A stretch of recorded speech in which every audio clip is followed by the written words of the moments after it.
Imagine this, you're 14. Not thinking about video games or high school crushes, but how you're going to feed 6 younger siblings. That was my life. My name is Leo, and this is my story. When our parents passed away, I became the man of the house overnight. 14 years old, with 6 little mouths to feed, 6 pairs of eyes looking up at me with a mix of hope and hunger. I took any job I could find. Washing dishes until my hands were raw, sweeping floors in dusty warehouses, carrying loads that made my young bones ache. The days were long, the nights were short, and the pay was never enough. Some people in our small town looked down on us. They'd whisper as we walked by, their words like little stones hitting my already bruised spirit. "Look at those ragged kids," they'd say. The landlord, a man named Mr. Harrison, was the worst. He'd bang on our door, his voice booming, threatening to throw us out on the street, even when I was just a day late with the rent. He'd look at my little sister, Maya, clutching her worn-out teddy bear, and show no mercy. Those moments of humiliation burned into my memory. My siblings were my world, my reason for everything. I'd come home exhausted, but seeing their faces, even in our cramped, cold apartment, was like a burst of sunshine. I'd save a little piece of bread from my meager lunch just to give them an extra bite. I promised them, and myself, that one day, things would be different. I'd spend my nights, after everyone was asleep, sketching designs in a tattered notebook.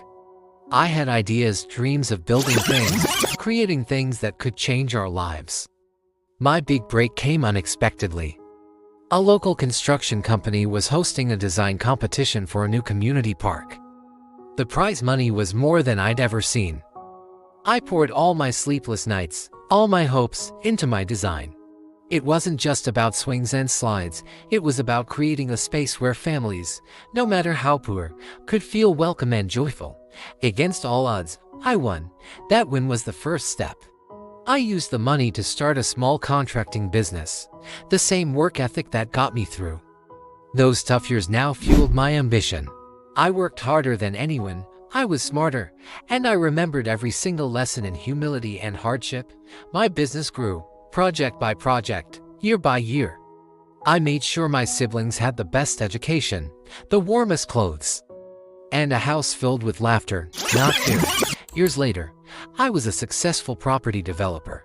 One day, I heard that Mr. Harrison's old apartment building our old home was up for sale. He was in financial trouble. I bought it. The day the papers were signed, I went to see him. He didn't recognize me at first. I just smiled and said, "Hello, Mr. Harrison, remember me? I'm the boy you once threatened to throw onto the street." The color drained from his face. But I didn't want revenge in the way he understood it. My revenge was different. I told him I was renovating the entire building, turning it into beautiful, affordable housing for families in need. And I offered him a job as the groundskeeper, on the condition that he treat every tenant with the dignity and respect he never showed my family. My success wasn't about getting even. It was about proving that where you start doesn't have to be where you end up. It was about turning pain into purpose. Today, my siblings are all successful in their own right. And we run a foundation that helps kids who are starting out just like we did. True strength isn't about crushing those who hurt you. It's about building a world where that kind of hurt can't happen to others. Thank you so much for watching and listening to my story. If it resonated with you, please consider liking this video and subscribing to the channel for more content. See you next time.